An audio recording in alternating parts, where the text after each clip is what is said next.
이렇게 저는 아침에 제목을 정하면서 항상 고민을 하거든요. 이 제목을 뭘로 할까? 이제 새벽 설교를 준비하면서도 무슨 설교를 준비하든 제목이 항상 저는 고민이거든요. 근데 이제 이 애가 2장 가운데 처음에 제목을 뭘로 했느냐? 여인이 아이를 먹으며 이거 했다가 너무 센 것 같은데 하면서 이제 바꾼 게 초준형부터 일어나 부르짖을지어다. 근데 여러분 예레미야의 애가에서 이제 되게 충격적인 이제 묘사라고 하긴 묘사가 아니고요.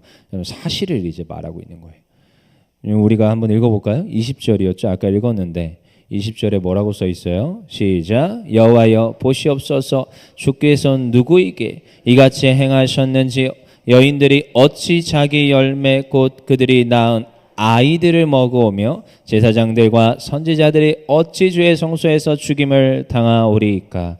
여인들이 누구를 먹고 있어요? 자기 자식들을 먹고 있어요. 자기 아이를 먹고 있는 지금 이 상황까지 얼마만큼 여러분 이게 지금 현실인 거예요. 현실. 지금 패역한 현실이 어디에서 나타나고 있는 거예요? 예루살렘에서 나타나고 있는 거예요. 그냥 이거 단순히 비유를 했다 이렇게 하는 게 아니라 현실을 지금 예레미야가 적고 있는 겁니다. 이 상황을. 그러니까 그만큼 지금 굶주린 상태, 지금 수많은 시체가 널브러져 있는 상태, 아무것도 먹을 게 없으니까 지금 인육을 먹고 있는 상태까지 치달은 게 어디예요? 시온이고 예루살렘인 거예요.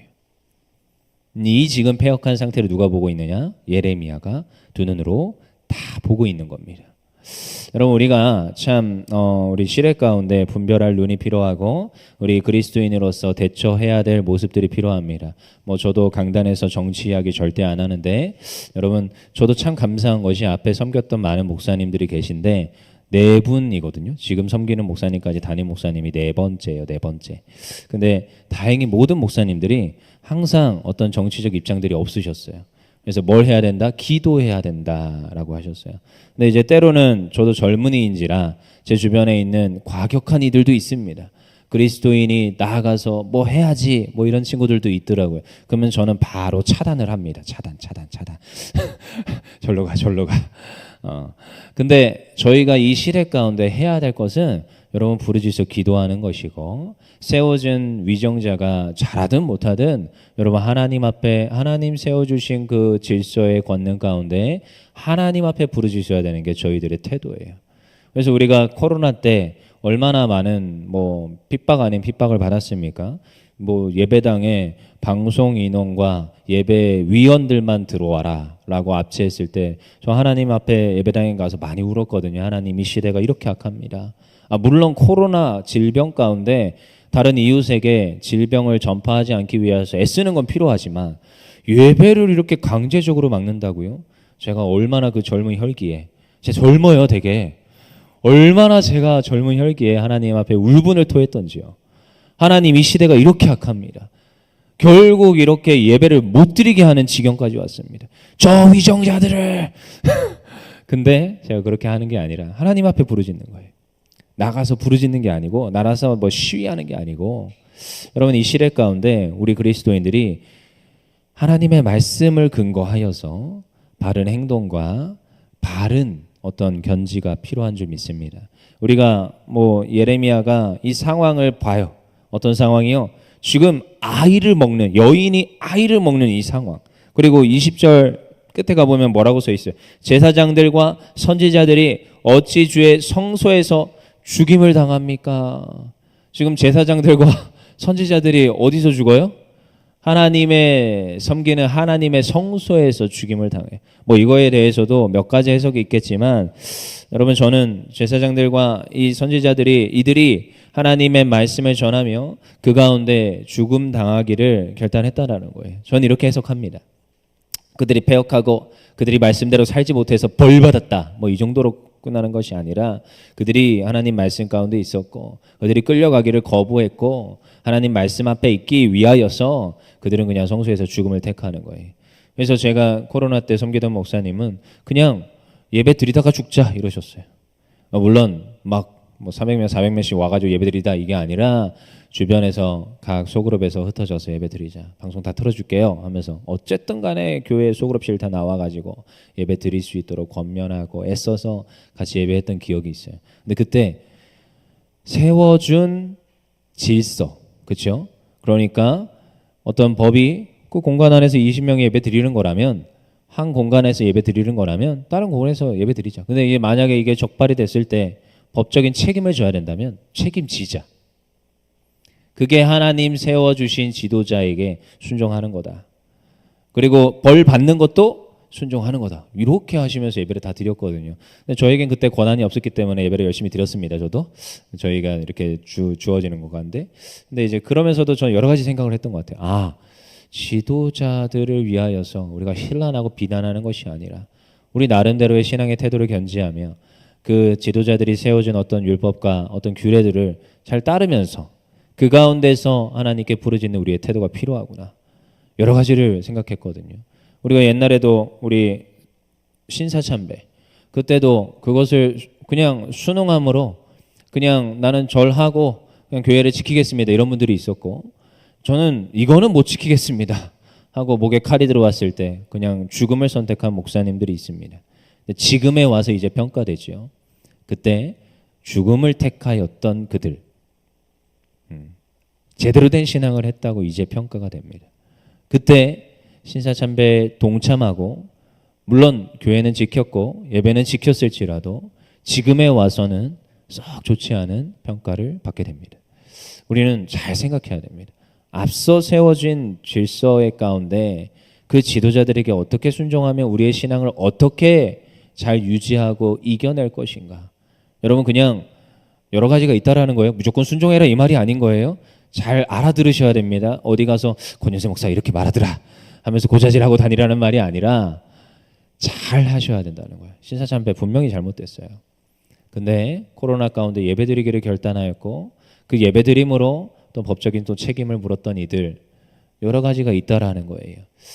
그래서 우리가 신앙 안에서 신앙인으로서 어떻게 살아낼 것인가, 여러분 정말로 이건 고민해야 됩니다. 그리고 시대 가운데 보여지는 모습이 있는데 나는 어떠한 신앙적 태도를 취할 것인가 정말로 고민하셔야 됩니다. 예레미야가 지금 말하고 있는 바가 무엇인지를 캐치를 하셔야 돼요. 지금 여인이 아이를 먹고 있습니다.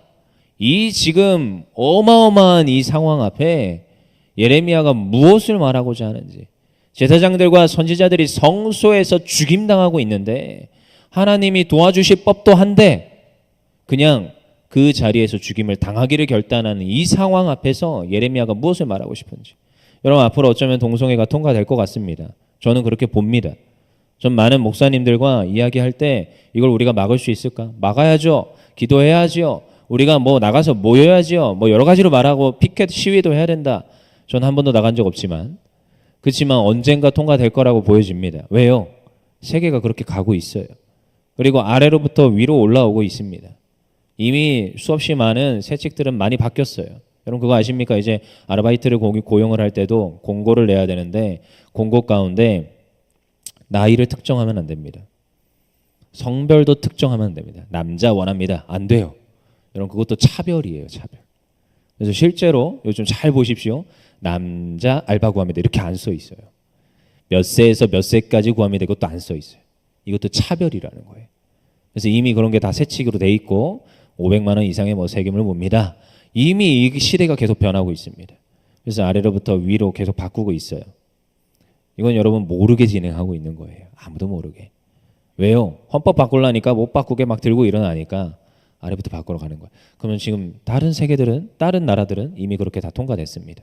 아래부터 다 바꿔서 위를 바꿨어요. 근데 여러분 그때 가서 제가 목사예요. 근데 제 앞에 어떤 집사님, 권사님이 내 아들 결혼시켜 주십시오 하고 데리고 왔는데 남자고 남자네요? 저한테 결혼 주례를 해달래요. 그럼 저는 해야 돼요, 말아야 돼요? 네, 저는 그냥 깜빵 가겠습니다. 그게 맞아요. 제 신앙의 태도의 안에서는 여러분 하나님의 말씀을 지키다가 죽는 거예요. 여러분 그러기를 결단하셔야 되는 겁니다. 내 목에 칼이 들어와도 바꾸지 말아야 될 진리가 있어요.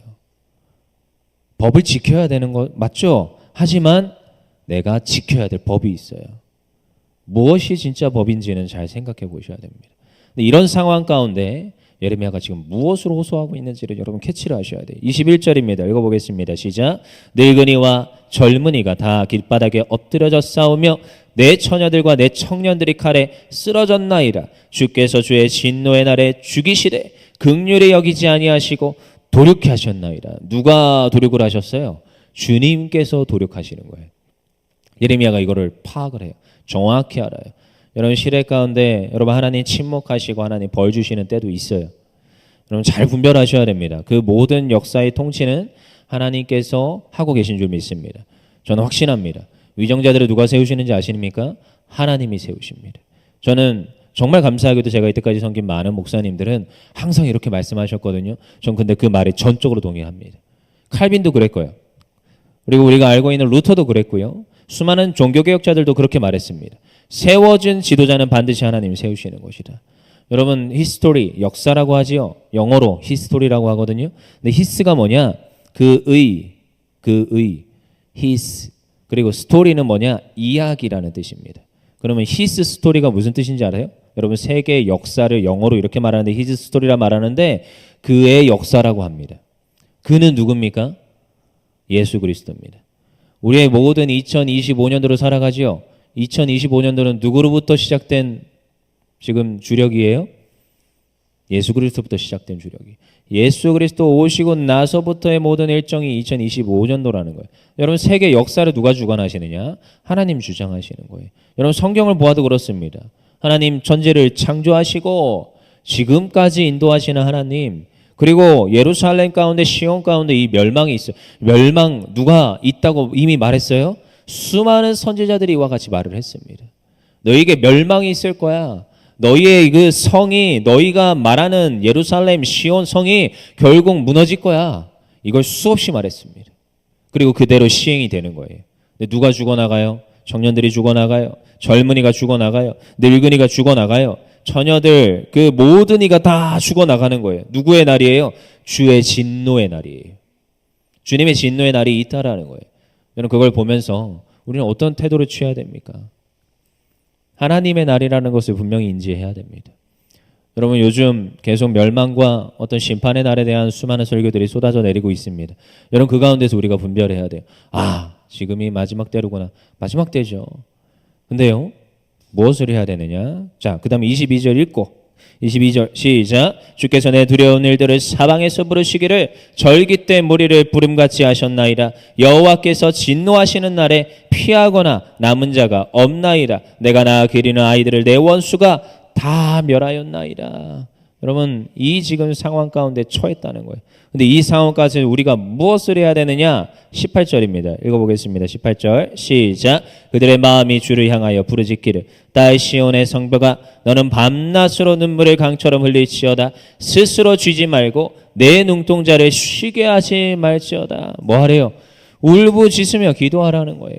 하나님 앞에 나와 회개하며 하나님의 긍휼을 구하라는 거예요. 우리 보고 아무것도 안 하라고 한 적이 없습니다.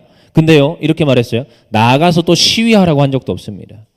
저들과 싸우라고 말한 적도 없습니다. 뭐 하라고 했어요? 눈물을 흘리며 기도하는 거예요. 하나님 앞에 나와서 자복하고 회개하고 하나님 앞에 나와서 은혜를 구하는 것이 우리 신앙인들의 태도입니다. 그러면요 젊은 청년들은 저한테 와서 따지거든요. 그래서 우리가 뭐 합니까? 하면서 작년에 그랬어요. 제가 청년들하고 이게 성경 공부하는데 그때 저쪽 광화문에 모이는 뭐 그런 대집회가 있었나 봐요. 차별금지법 때문에. 그때 나가자 막 이러더라고요. 근데 저는 아니다 기도하자 했는데 청년들이 와서 저한테 막 따지더라고요. 그래서 나가고 싶으면 또 나가라. 모르겠다 나도. 네가 나한테 이렇게 따질 정도면 너 나가야겠다. 네 알아서 해라. 그리고 저는 이제 기도해야 된다라는 입장 가운데, 교회는 그런 입장 가운데 있었습니다. 여러분 근데 우리가 잘 생각해야 돼요. 우리가 이제 명절이면 많은 이들을 만나지요. 이제 또 수없이 많은 여러 가지 말들을 많이 듣게 될 것이고 여러분들의 태도와 상관없이 수많은 어떤 입장들을 듣게 될 것이고 때로는 울컥할 때도 있을 겁니다. 근데 여러분 그들과 싸우라고 말한 적이 없어요. 우리가 입술을 지키길 원합니다. 엊그제도 전도 나갔더니 어디 이렇게 요즘은 피켓 들고 서 계신 분들이 있어요. 근데 거기 가서 또 한 권사님이 막 이러더라고요. 그래서 제가 워워워워워 이러 오시라고 그러지 말라고.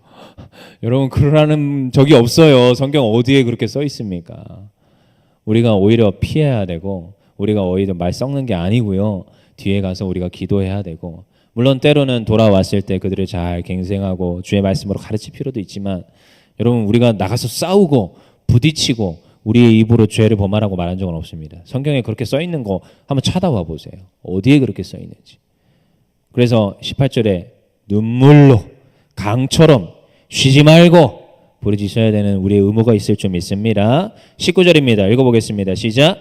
초저녁에 일어나 부르짖을지어다. 내 마음을 주의 얼굴 앞에 물 쏟듯 할지어다. 각길 어귀에서 주려 기진한 내 어린 자녀들의 생명을 위하여 주를 향하여 손을 들지어다 하였도다. 아멘. 참 대단하십니다, 여러분. 초저녁에 전 초저녁에 일어나는 게 왜 이렇게 어려운지요. 근데요, 성경에 이렇게 써 있어요. 19절에 예레미야가 뭐라고 말해요? 초저녁에 일어나 너는 부르짖을 하는 거예요. 여러분 제가 참 옛날부터 새벽 기도하시는 목사님들 대단하고 생각했는데 여러분 새벽에 기도 안 하면 기도할 시간 없더라고요, 사실은. 물론 저도 와서 출근하고 나서 뭐 이렇게 9시 한 반 정도까지 기도하고 시작은 하긴 하지만 기도할 시간이 없어요, 사실은. 그리고 참 어렸을 때부터 교회 아침마다 5시쯤 나가서 이제 기도하시는 부모님 기도를 들으면서 자랐거든요. 이 강대상 뒤에가 제 방이었어요. 그러니까 목사님 아버지가 여기서 기도를 하기 시작하면 저한테 기도가 귀로 와서 박혀요. 잠을 잘하는 건지 말라는 건지 아무튼 그러고 자라났거든요. 그래서 저 기도가 빨리 끝나라 하다 보면 6시가 넘어 있어요. 그럼 어떻게 해요? 일어나서 또 학교 가야 되는데. 그러니까 저도 잠을 자는 건지 안 자는 건지 4시 반부터 막 불 켜고 나와서 기도하시는 어머니 아버님 기도 들으면서 이제 자라나긴 했는데 여러분 우리가 참 뭐예요? 성경에도 이렇게 써 있잖아요. 기도하라는 거예요. 시대가 악하고 시대가 패역하고 여러분 저는 요즘 뭐 TV를 틀거나 뭐 어떤 걸 보면은 아이에 대한 어떤 이야기가 나오잖아요. 아이가 납치를 당했다, 뭐 여러 가지 사건 사고에 휘말렸다 이런 걸 보면 꺼버립니다. TV를 탁 꺼버려요. 못 보겠어요. 그 정도로 지금 뭐 이런 시대 패역한 시대 가운데 살아가는데 여러분 우리가 뭐 해야 되느냐? 기도해야 되는 줄 믿습니다. 우리 세워진 위정자들 누가 세웠어요? 하나님이 세웠거든요. 여러분 그거 가지고 뭐 손가락질하고 이러고 있을 시간이 없어요. 기도해야 되는 줄 믿습니다. 하나님 저에게 지혜를 주세요. 저는 이렇게 기도하거든요. 하나님 저 옆에 예수 잘 믿는 사람 붙여주셔서 하나님 그 길을 조금만 틀어주세요. 하나님께서 통치해 주세요. 그리고 때로는 그대로 막 진행이 된다. 하나님 이를 통해서 우리는 뭘 깨달아야 됩니까? 여러분 예레미야 애가가 뭐라고 했어요? 알파벳 시편이라고 그랬어요. 알파벳 시라고 그랬어요. 시. 그래서 1절에서 22절까지 알렙부터 마지막 타우까지 히브리어 순서대로 있어요. 근데 이걸 뭐 했느냐? 외웠어요. 지금이야 저희들이 이렇게 기록한 걸 읽지만 다 외웠다고요. 여러분 예레미야 애가 1장 2장 지금 봤는데 다 외울 수 있겠습니까? 근데 외웠어요. 이들은 다. 유대인들은 남은 자들은 다 외웠거든요. 근데 이 외우면서 뭐 했느냐? 여러분 성경에 이런 말씀이 있습니다. 너희는 하나님의 말씀을 마음판에 새기고. 여러분 이게 무슨 말이냐? 외우라는 거예요. 너희는 문설주에 그리고 어디를 가나 다 하나님의 말씀을 이렇게 폐용을 하고 보이는 곳에 붙여놓고 뭐 하는 거냐? 외우라는 거예요. 근데 이걸 기억하라는 거예요. 너희가 이때 이렇게 패역하게 이렇게 멸망을 당할 뻔했는데 입술에 붙여서 이 하나님의 말씀을 기억하여 너희가 어디를 가든 무엇을 하든 초저녁 가운데 기도하며 하나님께 부르짖으라는 거예요. 하나님께 회개하고 하나님께 긍휼을 구하라는 거예요. 여러분 이게 신앙인의 태도입니다. 나가서 막 하라는 게 아니라 하나님 앞에 나와서 부르짖으며 하나님께 긍휼을 구하며 주의 말씀을 내 입에 붙여서 내가 말씀대로 살아내는 거. 그러면요 내가 변화되고 내가 하나님 말씀 앞에 있고 하나님의 은혜를 구하잖아요. 나로부터 주변이 변하기 시작합니다. 나로부터 나의 구역이 변하고요. 나로부터 우리 교구가 변하고요. 나로부터 우리 교회가 변하고요. 교회가 변하잖아요. 여러분 지역이 바뀝니다. 지역만 바뀝니까? 세계 열방 가운데 하나님의 복음이 날마다 전파되는 줄 믿습니다. 큰 거 하는 게 아니고요. 나부터 시작하는 거예요. 그래서요. 예레미야가 부르짖는 거예요. 너희는 이 초저녁에 일어나 부르짖을지어다. 하나님께 부르짖을지어다. 그러면 하나님께서 어떻게 하십니까? 긍휼을 베푸시는 줄 믿습니다. 그래서 3장 나중에 볼 텐데 3장 가운데 하나님 회복을 약속하시며 오늘도 우리에게 긍휼을 베푸실 그 하나님, 오늘도 그 하나님을 기대함으로 오늘도 우리가 하나님께 기도하고 나아갈 수 있기를 원합니다. 우리 다 같이 통성으로 기도합시다.